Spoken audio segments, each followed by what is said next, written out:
போதைப் பொருள் வழக்கில் சட்டவிரோத பண பரிமாற்றம் என அமலாக்கத்துறை வழக்கு பதிந்திருந்த நிலையில தற்போது நடிகர் கிருஷ்ணா அமலாக்கத்துறை அலுவலகத்தில் ஆஜராகியிருக்கிறார்.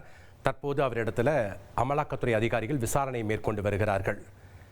போதைப் பொருள் வழக்கில் சட்டவிரோத பண பரிமாற்றம் என அமலாக்கத்துறை வழக்கு பதிந்த நிலையில நடிகர் கிருஷ்ணா அமலாக்கத்துறை அலுவலகத்தில் ஆஜராகியிருக்கிறார்.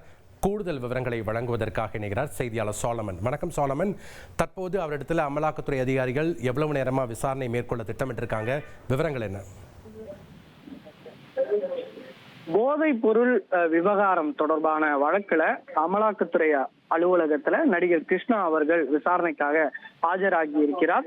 குறிப்பாக ஏற்கனவே இவருக்கு வழங்கப்பட்ட சம்மனின் அடிப்படையில நுங்கம்பாக்கத்துல இருக்கக்கூடிய அலுவலகத்துல நடிகர் கிருஷ்ணா அவர்கள் விசாரணைக்காக ஆஜராகி அவரிடம் அமலாக்கத்துறை அதிகாரிகள் தீவிர விசாரணையை நிகழ்த்தி வருகின்றனர். குறிப்பாக கடந்த ஜூன் மாதம் 18ஆம் தேதி போதைப் பொருள் தடுப்பு பிரிவு போலீசார் இந்த போதைப் பொருள் வழக்குல நடிகர்களான அந்த ஸ்ரீகாந்த், கிருஷ்ணா உள்ளிட்ட பலர் இந்த வழக்குல கைது செய்யப்பட்டனர். இவர்களிடமிருந்து மெத்தப்பட்டமைன், கொக்கைன் உள்ளிட்ட பல போதைப் பொருட்கள் பறிமுதல் செய்யப்பட்டாலும் இவர்களிடமிருந்து 40,000க்கும் மேற்பட்ட ரூபாயும் பறிமுதல் செய்யப்பட்டது.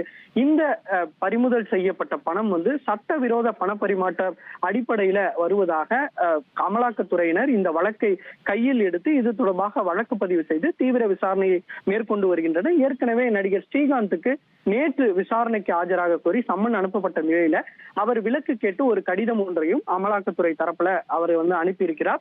அதன் அடிப்படையில அவருக்கு மீண்டும் சம்மன் அனுப்ப போலீசார் அமலாக்கத்துறை அதிகாரிகள் முடிவு செய்திருக்கிறார்கள். இந்த நிலையில தான் நடிகர் கிருஷ்ணா அவர்களுக்கு இன்று விசாரணைக்கு ஆஜராக வேண்டும் என அமலாக்கத்துறை சம்மன் அனுப்பப்பட்ட நிலையில தற்போது அவர் அமலாக்கத்துறை அலுவலகத்துல இங்கு இருக்கிறார். குறிப்பாக இவர் யாரிடம் இருந்து இந்த போதைப் பொருளை வாங்கினார், இந்த பணம் எப்படி கைமாறப்பட்டது உள்ளிட்ட பல்வேறு கோணங்கள்ல இவரிடம் விசாரணை மேற்கொண்டு வருகிறார். அது மட்டுமின்றி கடந்த ஒரு வருடமாக இவர் மேற்கொண்ட வங்கி பண பரிவர்த்தனையும் கொண்டு வரும்படி ஆதாரங்களை கேட்ட நிலையில அவர் அதையும் கொண்டு சமர்ப்பித்திருப்பதாகவும் அமலாக்கத்துறை வட்டாரங்கள் தரப்புல தகவல் தெரிவிக்கப்பட்டிருக்கிறது.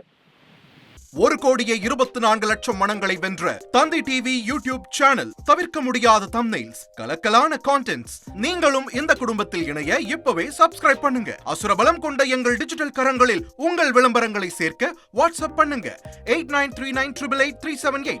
Email advtthanditv@dttv.in.